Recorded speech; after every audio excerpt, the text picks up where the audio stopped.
Ça, c'est le football. Ça, ce sont des sensations. Ça, ce sont des émotions. Ça, c'est de la grande passion. Vous avez en face de vous deux équipes qui risquent d'aller très très loin dans cette Coupe d'Afrique des Nations. Parce que l'intensité que j'ai vue dans ce match-là, l'état d'esprit que j'ai vu dans ce match-là, et la condition physique que j'ai vue dans ce match-là, pour l'instant, je ne l'ai pas vu dans d'autres équipes dans cette Coupe d'Afrique. Là, pour moi, je vous le dis, les amis, c'était une finale avant l'heure. On a vécu un vrai match de football, avec une vraie intensité, avec du niveau. Ça allait d'un but à l'autre. Il y a eu des occasions de but. À tout bout de champ, on ne s'est pas ennuyé du tout. Et merci parce que ça, c'est un match qui peut être une vitrine du football africain à l'échelle mondiale. Soyons honnêtes. Je me suis régalé. Merci les Ivoiriens, merci les Camerounais. Parce qu'il y avait tout dans ce match. Des duels techniques, des duels physiques, une vraie opposition. En plus d'être déjà une très très grosse rivalité. D'ailleurs, on l'a vu, quand les mecs ils marquent, il y a tout le banc qui vient, comme s'ils avaient marqué à la 90e minute d'une finale de Cannes. Donc on sentait déjà un enjeu énorme. Il y avait énormément de personnalités dans les tribunes. Déjà avant le match, on sentait qu'il y avait quelque chose. Et sur le terrain, ça s'est ressenti. Merci, merci et merci. Le meilleur match de la CAN 2025 en termes de niveau. Qui a quelque chose à ajouter maintenant? C'était le meilleur match de cette CAN 2025 en termes de niveau, en termes d'intensité. C'était une dinguerie. On s'est tellement régalé devant le match, c'est une dinguerie. Comme d'habitude, le seul bémol, c'est qu'il n'y ait pas de vainqueur. Mais en vrai de vrai, ça, on s'en fout. Au vu de ce qu'on a vu aujourd'hui, on s'en fout. On va commencer par le commencement. Vous me le surveillez, ce gamin. Alors oui, ça fait un petit moment qu'on le surveille, mais là, faut vraiment le surveiller. Hein. Le but qu'il a mis, mais qui es-tu? 2 buts de la Côte d'Ivoire dans cette CAN, 2 buts d'Amad Diallo. C'est la première fois qu'il leur a offert la victoire. Là, il leur offre le match nul. C'est qui ce gamin? Mais Amad Diallo, c'est pas un joueur qui fait des différences uniquement statistiquement. Non, il fait des différences dès qu'il a le ballon dans les pieds. Il te fait le dribble juste, il te fait la passe juste. Et en plus de ça, il vient marquer des bangers comme ça. Mais en fait, trouvez-lui un point faible. Trouvez-lui un point faible. Le Gabon est donc officiellement éliminé de cette CAN. Et le Cameroun et la Côte d'Ivoire se partagent la première place, ce qui va se déterminer au dernier match. Pour l'instant, le Cameroun sont premiers grâce au goal average. Mais ça pourrait changer. La Côte d'Ivoire, ils vont avoir faim, ils vont avoir les crocs de première place. Encore une fois, la troisième journée, elle s'annonce légendaire. Mais encore une fois, comme souvent dans cette CAN, et encore plus souvent pendant les matchs de 21h, merci. Merci de nous avoir respectés, merci de nous avoir régalés, merci pour l'intensité, merci pour le niveau de jeu, merci pour les buts, merci pour le scénario, avec Amad Diallo qui donne l'avantage, le Cameroun qui égalise peu de temps après, etc. Merci. Ça, c'est une CAN. S'il y a des matchs comme ça tout le long de la CAN avec un tel niveau, une telle intensité, je signe tout de suite. Je signe tout de suite. Merci beaucoup. Encore une soirée, on s'est régalé. Je veux jamais que cette CAN se termine. Je veux qu'elle dure jusqu'en 2028. Amis, j'espère que vous allez bien. On se retrouve pour le débrief de ce match entre la Côte d'Ivoire et le Cameroun. Encore un match où on nous a servi de l'intensité. Ça fait maintenant 3 jours d'affilée que je me régale devant la CAN. Les 3 gros derbys qu'il y a eu sont tous terminés par un match nul. Maroc-Mali 1-1. Sénégal-Congo 1 but partout. Et aujourd'hui Côte d'Ivoire-Cameroun 1 but partout. Par contre, je vais pas vous mentir qu'aujourd'hui là, j'espérais au moins la victoire d'une des deux équipes, soit le Cameroun ou la Côte d'Ivoire. Parce que là, au bout d'un moment, c'est bien beau de proposer des matchs intensifs. On aime bien, hein, on dit pas le contraire. Mais parfois, on a aussi besoin d'un vainqueur pour pouvoir alimenter la CAN. Depuis le début de la compétition, il n'y a aucun grand club qui fait un faux pas. C'est soit ils gagnent ou ils font match nul. Et si on continue comme ça, les amis, c'est pas drôle. Aujourd'hui, par exemple, imaginez un instant si le continent avait perdu. Imaginez si le Cameroun avait perdu face à la Côte d'Ivoire. Donc aujourd'hui, les amis, suite à ce match nul, le Cameroun passe premier avec 4 points. La Côte d'Ivoire deuxième avec 4 points également. La Mozambique a gagné juste avant face au Gabon est troisième avec 3 points. Ce qui veut dire que là, après ce match nul de la Côte d'Ivoire et le Cameroun, le Gabon est d'office éliminé. C'est terminé. Ce qui est d'ailleurs une très bonne nouvelle pour la Côte d'Ivoire, étant donné que leur dernière journée va se jouer face à une équipe éliminée. Contrairement au Cameroun qui, eux, malheureusement, vont devoir se battre face à la Mozambique qui peut aussi terminer premier. Parce que si la Côte d'Ivoire perd face au Gabon et que le Cameroun perd face à la Mozambique passe premier. Donc pour ce groupe-là, rien n'a encore fini. Tout va se jouer lors de la dernière journée. Il n'y a que le Gabon qui, malheureusement, va commencer à plier bagage dès aujourd'hui. Et pour revenir sur le match de la Côte d'Ivoire face au Cameroun, le classico africain, franchement, les gars, ils ont répondu présent. Ils nous ont respecté. Les deux équipes se sont donné coup pour coup jusqu'à la dernière minute, ou du moins en deuxième mi-temps. Parce que oui, les amis, en première mi-temps, la Côte d'Ivoire, le pays le plus immature d'Afrique, ils ont voulu se la jouer timide. Vous êtes timide maintenant.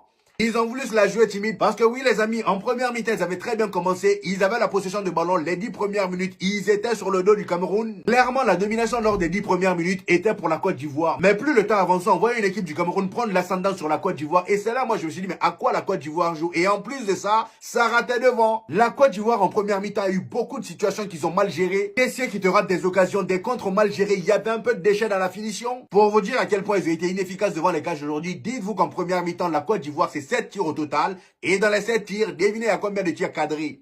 0.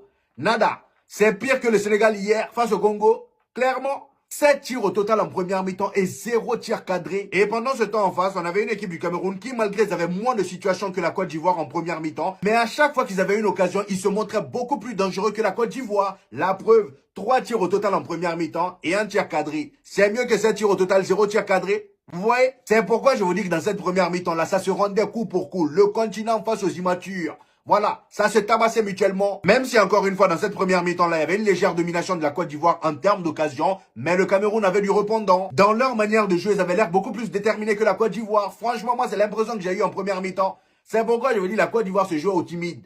Vous voyez, le Cameroun aujourd'hui, ils avaient la dalle, ça se voyait sur le terrain. En même temps, j'ai envie de dire, quand dans les tribunes, t'as Kylian Mbappé qui est venu regarder ton match, Aurélien Tchouameni était là, Jules Koundé était là, Song était là. Il y avait également Samuel Eto'o qui était présent. Lui-même, franchement, aujourd'hui, j'ai pas trop compris. D'habitude, on le voit très agité, voilà, à chaque occasion du Cameroun, on le voit là, présent, très à fond derrière l'équipe. Mais aujourd'hui, là, je sais pas trop ce qui se passait, mais à chaque fois qu'on mettait caméra sur lui, il avait l'air un peu, voilà, stoïque, aucune émotion. Tellement les Camerounais l'ont traumatisé lui aussi. Vous voyez ce que vous faites? Samuel Eto'o avait l'air triste aujourd'hui. Il était là dans son coin comme ça, voilà. Même quand il y avait des occasions, il restait pareil, sans bouger. Je ne sais pas ce qu'il avait aujourd'hui, mais en tout cas, il avait l'air très calme. Donc après une première mi-temps assez moyenne à mon goût, il y avait que le Cameroun qui essayait de mettre un peu de peps. La Côte d'Ivoire, eux, ils essayaient de pas trop se découvrir. Ça jouait de manière prudente. Ce qui, encore une fois, je le rappelle, est totalement compréhensif. Cependant, collectivement parlant, le Cameroun avait l'air beaucoup meilleur dans cette première période. Les actions offensives de leur côté étaient beaucoup mieux à exécuter et ils avaient l'air beaucoup plus dangereux que la Côte d'Ivoire. Suite à ça vient la deuxième mi-temps et c'est là même le continent a commencé à pousser encore plus que la première mi-temps. Faut les voir comment ils partaient à 2000 à l'heure. Ils voulaient clairement en découdre avec la Côte d'Ivoire pendant que eux, ils étaient là à jouer de manière timide, à hésiter. Eux, il n'y avait aucune hésitation. Dès qu'ils récupéraient le ballon, c'était pour aller vers l'avant directement. Pendant que la Côte d'Ivoire, eux, de leur côté, hésitaient. Sauf que là, malheureusement, la Côte d'Ivoire ne s'est pas laissé faire. Dès que la deuxième mi-temps a commencé et qu'ils ont vu la rage du Cameroun, c'est là, eux aussi, ils sont réveillés. Je me suis dit, voilà, c'est ça on attendait depuis le début, là. Franchement. Ils étaient là, ils jouaient de manière molle. Franchement, j'ai pas compris. Le milieu même, Caissier, aujourd'hui, j'ai pas compris son match. Il a pas été terrible pour moi. Regardez même les occasions qu'il ratait en première mi-temps. Franchement, c'est terrible. Donc là, en deuxième mi-temps, on a eu les deux équipes qui ont activé le mode intensif. Ils se sont tous donnés à 100%. Tellement les 20 premières minutes de la deuxième mi-temps étaient intenses. Le Cameroun s'est fait avoir par son propre jeu. Voilà. Ils étaient là à faire les shows pendant que la Côte d'Ivoire était endormie. Mais dès que la Côte d'Ivoire aussi est rentrée dans leur jeu, ils ont marqué. Magnifique but en plus de ça. Conan sur son côté, le latéral ivoirien. Le gars récupère le ballon sur son côté gauche. Il y a Chamadou qui vient sur lui. Il l'élimine. Et juste après l'élimination, il nous lâche une transversale du futur pour changer de côté. Ça vient sur Ahmad. Le gars, il fait un contrôle devant la défense du Cameroun. Et Lani 1-2. Le gars, il te lâche un enroulé. Une frappasse, les amis, qui part rentrer directement dans la lucarne gauche. Clairement, là, on peut le dire, c'est l'un des meilleurs buts de la CAN pour l'instant. Et en plus de ça, c'est le deuxième but d'Amad Diallo dans cette compétition. Pour moi, ça a été le meilleur joueur de la Côte d'Ivoire sur la pelouse aujourd'hui. Il y avait personne au-dessus de lui. Et ce qui est fou, c'est que ce but-là est venu après un enchaînement de plusieurs grosses occasions. Carrément, la Côte d'Ivoire avait même marqué et ils ont annulé pour hors-jeu. Et ils avaient même marqué, ils ont annulé pour hors-jeu. Juste après ça, le Cameroun a eu une grosse occasion. Je crois même celle-là, ils tapent la barre eux aussi. Ils tapent la barre et juste après ça, même pas 5 minutes, Amad Diallo claque ce magnifique but. Vous voyez comment le match s'est emballé. Juste après le but d'Amad Diallo, même pas 10 minutes. Quelles 10 minutes? 5 minutes, ils sont allés égaliser. Le Cameroun. Le même Conan qui a fait pas d'adhésive à Amad Diallo là, il allait remettre dedans. Cette fois-ci dans son camp. Voilà, CSC. Après, j'ai envie de dire, faut pas l'en vouloir. Il n'a pas fait exprès. Voilà, c'est Chamadou qui l'a dribblé avant de faire la passe décisive à Amad Diallo là, qui a tiré. Malheureusement, ça a été contré par Conan et le ballon est parti sous forme de lobe. Le gardien n'a rien pu faire. Et là, c'était la fin du côté intense. Je sais pas vous, hein, mais après l'égalisation, le match s'est encore calmé.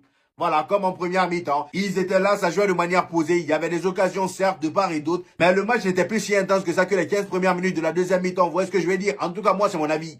Voilà. J'aurais bien aimé que les deux équipes se donnent jusqu'à la fin parce que la Côte d'Ivoire aujourd'hui, s'ils gagnaient, ils récupéraient la première place d'office. Et le Cameroun aussi, c'est pareil. Malheureusement, ça n'a pas été le cas. Les deux équipes ont voulu rester prudents. Il n'y a pas de souci. Ça les arrange. Ce match nul-là les arrange eux deux. Il n'y a pas de souci. On comprend. Bref, le plus important, c'est que les deux équipes nous ont offert un match vraiment digne de ce nom. C'est ce qu'on attendait. Voilà, un classico vraiment digne de ça. Ils sont venus, ils se sont donnés à fond. Même si en première mi-temps, du côté de la Côte d'Ivoire, c'était timide. On peut remercier le Cameroun parce que franchement, c'est grâce à eux que ce match-là a été cool. Qu'on se dise la vérité. Ils ont forcé la Côte d'Ivoire à se réveiller. En première mi-temps, ils n'ont pas réussi, mais c'est en deuxième mi-temps qu'ils ont réussi. Cependant, ils ont failli se faire avoir par leur propre jeu, mais heureusement pour eux qu'ils ont égalisé. C'est tout ce qu'on demande. Donc voilà les amis, c'était le petit débrief du jour. J'espère que vous avez kiffé la vidéo. Dites-moi en commentaire ce que vous en avez pensé. J'hésiterai pas à vous répondre comme d'habitude. N'oubliez pas le petit pouce bleu qui fait toujours plaisir les gars. Ça aide au référencement. Pour tous ceux qui viennent de découvrir cette chaîne, ici on fait des vidéos débriefs des matchs du FC Barcelone et du Real Madrid. Et quand il n'y a pas de match, on fait des vidéos actualité. Donc abonnez-vous pour ne rien rater. Et on se dit au prochain épisode les gars.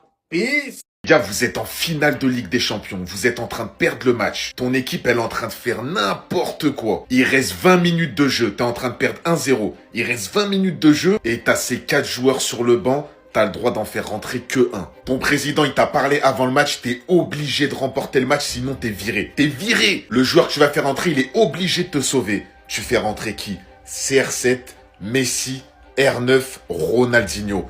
Tous à leur meilleur niveau. Tous à leur prime.